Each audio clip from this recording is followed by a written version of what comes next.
And when the Sabbath passed, Mary Magdalene and Mary the mother of James and Salome bought spices so that they might come and anoint him. And very early on the first day of the week, they came to the tomb when the sun had risen. And they were saying to one another, "Who will roll away the stone for us from the entrance of the tomb?" And looking up, they saw that the stone had been rolled away, although it was very large. And entering the tomb, they saw a young man sitting on the right side, wearing a white robe, and they were amazed.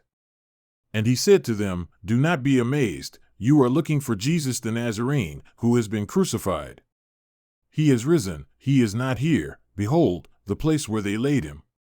But go, tell his disciples and Peter, he is going ahead of you to Galilee, there you will see him, just as he told you."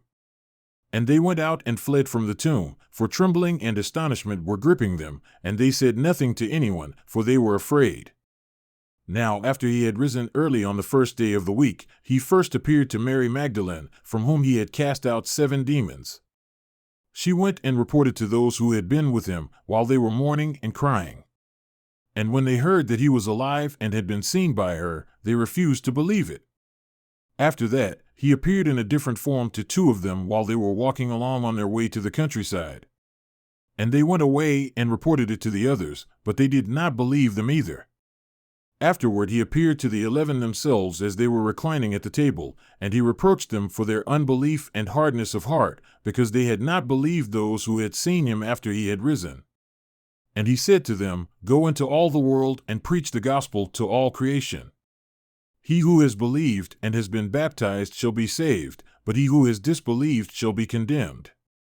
And these signs will accompany those who have believed. In my name they will cast out demons, they will speak with new tongues, and they will pick up serpents, and if they drink any deadly poison, it will not hurt them, they will lay hands on the sick, and they will recover."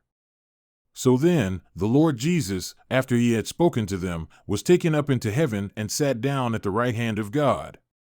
And they went out and preached everywhere, while the Lord worked with them, and confirmed the word by the signs that followed.